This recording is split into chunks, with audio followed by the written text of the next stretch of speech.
asalaamu calaykum waraxmatullaahi wabarakaatu kulanti wanaagsan khiyaarteena meel kastoo aad joogtaan kusoo dhowaada barnaamijkeena duurnimo waxaan ku eegi doonaa qodobo dhowr oo ku saabsan dunida kubadda cagta haddii aad naga cusubtaa daawade fadlan subscribe noo saar sii sheer gare saaxiibadiina la wadaaga dhammaantiin baa laignagu dhiirageliya aad baad ugu mahadsantiin si aad ugu xirantihiin barteenna dunida ciyaaraha tube aad baad mahadsantiin inaad booqataan barteenna facebookana waan idinkaga mahadcelinaynaa asxaabtii booqatay inta kalena waanu ku dhiirigelinaynaa aad mahadsantiin aanu ku bilownayna adiga kubadda cagta Athletic Madrid waxaa ka tegaya nin la yiraahdo Joan Oblak mid ka mid ah golayaashii ugu fiicnaa sanadii ugu dambeeyay ee soo saartay kooxda isla markaana dunida ay bartay mid ka mid ah xidigii ugu waaweynaa ee booskaasi ka ciyaara ee wadanka Ingiriiska aad looga xiiseeyay balse doortay mar walba in uu xaadir ku sii aado waqti waxaad ogeedeen adiga kubadda cagta Chelsea waxay xiiseenaysay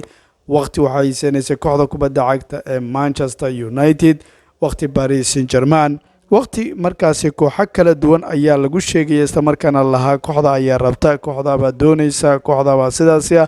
dhammaan kooxihii doonayay waxay ahaayeen in iyagu mowqifkoodu ahaa mid aad uga dhabaha sababo ku aadan tayadiisa haatan yaa doonaya waa su-aasha la isweydiinayo ninkan horta tan iyo xilciyaareedka maaha mustawigiisa isagu kii ugu fiicnaa isagu kuma jiro laakiin mustawa macquul ah oo la dhihi kara isagu ku jira marka qaarkii qaladaad biljumla baa ka dhaca xilciyaareedkan isagu waa liitaa aad buuna u liitaa runtii haddaba Joan Oblak qorshe buu la yimid isla markaana adiga kubadda cagta ee Newcastle ayaa suuragala safkeeda inuu aado isla markaana wuxuu doonayaa Premier League inuu yimaado albaabka weyn ee Newcastle ayuuna ka soo galayaa marka waxaa leeyahay ninka maadaama tayadiisa hoos u dhaca ninka laga dareemay waa waxa keenay markaa isagu inuu ku fakaro mar kale isbedel cusub isagu in markaa uu sameeyo sanada qurux badan Slovenia ninka isagu dhashay waliba xitaa waxa la islahaa waqti hore buu ka tagayaa laakiin markan waxa leeyahay ugu dambeyn go'aan buu qaadanayaa waana ka shubayaa kooxda kubadda cagta ee Atletico Madrid adigu ma isleedahay Newcastle wuxuu buu ku soo kordhin doonaa mise soo ceshan doonaa tayadiisii ugu fiicnayd haddaba The Athletic habeenkii xalaytalo warbixin dheer ee daabacday waxay ku sheegtay ninkii Luis Alberto Suarez si bilaashan lagu qaadan doono isla markaana safka kooxda kubadda cagta Aston Villa isagu ku biiri doono macnaha The Athletic waxay tilmaamaysaa ninkan isagu markaa tayadiisa inay cajiib tahay laakiin haddana waqtigiisa ugu fiican kuma qaadanayo garoonka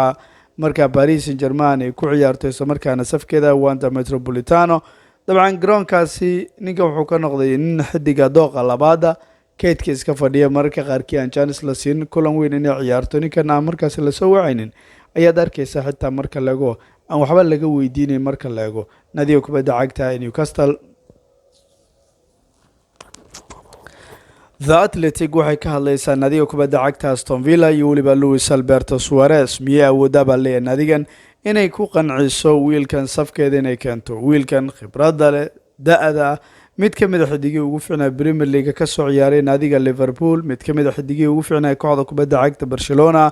hadda waxaa doonaysa Aston Villa baa leeyahay ninkan horta mustawigiisa oo soo dhacweyn baa laga dareemayaa gaar ahaan macallin ninkan Simeone uma arkayo markaa shaxdiisa isagu wax badan inuu sameyn karayo gaar ahaan inta badan wuxuu doortaa xidigaha orodka badan ee garoonka meel kasta iyagu masaafo u jari karaya wax badanna sameyn karaya ninkan waxaa leeyahay Aston Villa waxay tilmaamaysaa Luis Alberto Suarez si bilaash inay ku doonayso laakiin mustawigiisa oo liita xilciyaareedkii hore ayaan hilmaamin mustawi waaliya isaga ayaana go'aamiyay haddii uusan ahaan lahayn Real kuma guuleysteenba maxaa yeelay kulamadii kooxda muhiimka waa isagaa soo xaadiray isagaa soo dhalaalayay isagaa markaa ka soo ifay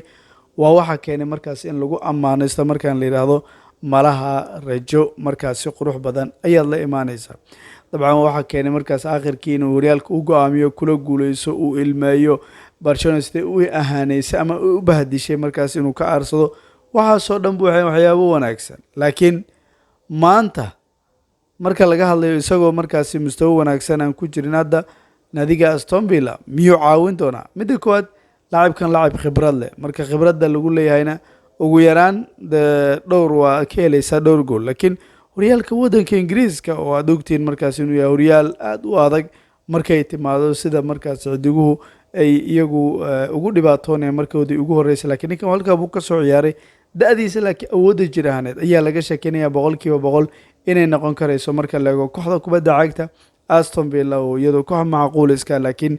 aan ahayn mid iyadu gaarsiinaysa ama gaarta heerka koowaad marka laga ama xitaa kooxaha top 4 ka la yiraahdo. nadiga kubadda cagta Liverpool habeenkii xalay toole ani ahaanteedu mowqif baa iga soo jiitay ciyaartaasi isla markaana kooxda kubadda cagta Liverpool habeenkii xalay toole waxay ciyaartay mid ka mid ah kulamadii horyaalka ee gaar ahaan kulankii baaqiga u ahaa. habeenkii xalay toole waxay si rasmi ah u go'aamisay in iyada horyaalka kaliya farqigu uu noqdo hal dhibic marka la eego. horyaal xiiso badan oo aad markaa loo wada sugayo runtii maalmo qurux badan kulamada inta ka harsan waxaad daawan doontaan final marka la eego. tan baad u fariisanaysaan tan kaleba marka u fariisanaysaan tan baad u fariisanaysaan tan kaleba u fariisanaysaan. waxa cajiibiyay mowqif marka uu isagu qaatay Jurgen Klopp. waxaa jirta ciyaarta kadib Arnold isagu marka inuu ka hadlay warbaahinta kala hadlay waxa uu isagu sheegay inuusan macquul ahayn waxa wariyaasha ay ku hadlayaan ama journalka ay qorayaan. ninkan ma difaacdo see u dhaysaan buu yiri. ninkan ma difaacdo sidee baad u dhaysaan waa xumayaabay dhihi karaya macnaha. ninkan horta inuu xumaa dood badan kama taagnayn oo maxaa yeelay dambeedka midig aad buu marka u dhibaatooday kulanka gaar ahaan Martinelli waa aragtay imise Janis buu isagu abuuray mashaakil buu ku abuuray marka la eego ninkaas. laakiin nadiga kubadda cagta ee markaas iyadoo Liverpool macalinkeeda sidee buu uga hadlay. ninkan wuxuu muujiyay midda koowaad isagu inuu dabool u yahay waana waxa marka la doonayo caqliyadda marka lagu leeyahay kooxdan caqliyadda guusha waxa ugu muhiimsan in caqliyadda xidigaha la dhiso. Jurgen Klopp waa sidaas wuxuu ku guuleystay ninkan in uu xakameeyo hubaal in uu markaas xidigaha qalbigooda uu dego. marka ninkaasoo ciyaar qalad ciyaaray ciyaar macnaha aad u lidata ciyaaray aan wanaagsaneyn mashaakil la kulmayay haddana haddii uu leeyahay ninkan si wanaagsan buu u ciyaaray dadka waa ka yaabana anigu macnaha kulanka soo aada sidee buu u ciyaarayaa wuxuu ciyaarayaa mustawa wanaagsan buu soo bandhigayaa juhdi buu bixinayaa xitaa haddii uu xumaa wuxuu ku dadaalayaa sidii qaab fiican isagu soo muuqan lahaa sababtoo ah waa la ammaanay niyaddii baa loo dhisay. sidaas daraaddeed ninka Klopp isagu markaasi waa nin leh caqliyadda guuleed. waxaan dhihi karaynaa sanadkan malaha sanad kale ayay dhoola cadeyn doonaan oo horyaalka bay doonayaan farqi dhibic baa marka laga sareeyaa. weliba xitaa nadiga kubadda cagta City aan aragno markaasi haddii isbeddel ay la imaan doonto waqti dhibco badan ay daadinayso waana waxa rahanka ugu weyn ee kooxda kubadda cagta Liverpool ee ah in iyagu markaasi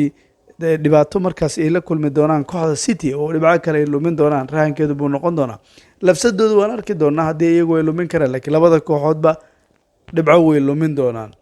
laakiin nadiga kubadda cagta markaas iyadu Man City iyo weliba Liverpool labaduba kulamo dhaafayo unbelievable baa ka daawan doonaayo ciyaaro cajiib ayna sugay maxaa yeelay kulan kastaba sidii finalkii oo kale ayuu ciyaarayaan labada kooxood. haddaba nadiga kubadda cagta ee Real Madrid iyo Man City wiilka la xiriirinayo ninka la yiraahdo Erling Haaland Fabrizio Romano iyo habeenkii xalay toole ka hadlay isla markaana warbixin dheer buu isagu markaa ninkan ka qoray. waxa uu isagu sheegay nadiga kubadda cagta ee iyadu markaasi Dortmund wiil ka tirsan in qorshuhu uusan ahayn Dortmund hal qanciyo dood badan kama taagna buu yiri. Dortmund lacagteeda afarta laga saaray waana markaasi laga shubaya laakiin ninka Fabrizio wuxuu leeyahay ninka wuxuu doonayaa mashruuc oo kaliya dhaqaale ma doonayo wuxuu doonayaa mashruuc marka lagu leeyahayna naadigu xiliyaareedkeedu waa sidee maxay hiigsanaysaa qaabka marka xidigeeda u mareynayso mashruuc ama projectiga hadday samaysay intee buu ku dhammayn doona waxaasoo dhan waa la isweydiinaya marka la eego.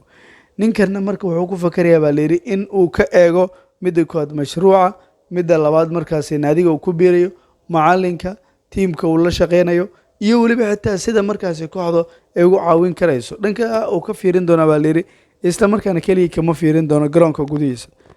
geesta kale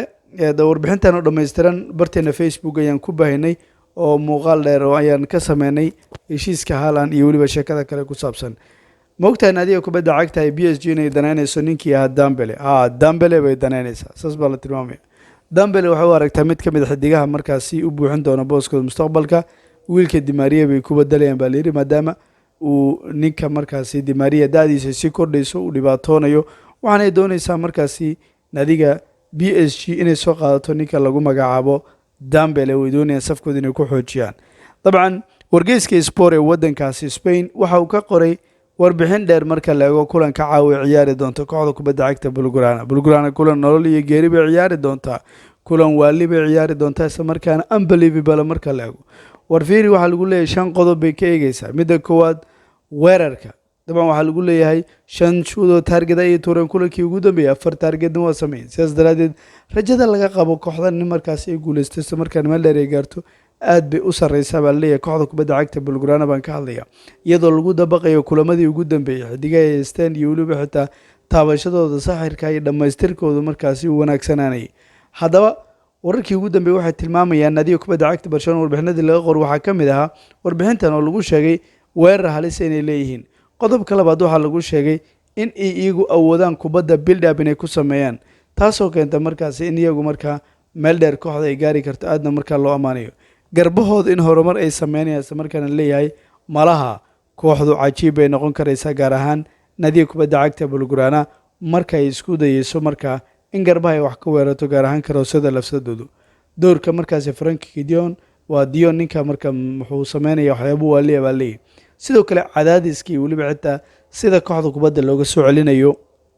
waa wax kale oo cajiib ah qodobadan waxa leeyahay naadiga kubadda cagta Barcelona caawa ay ku guuleysan karaysaa mislada Barcelona caawa hari kartaa oo mucjiso waa dhici karaysa mise waa sii socon karaysaa salaamullaahi calaykum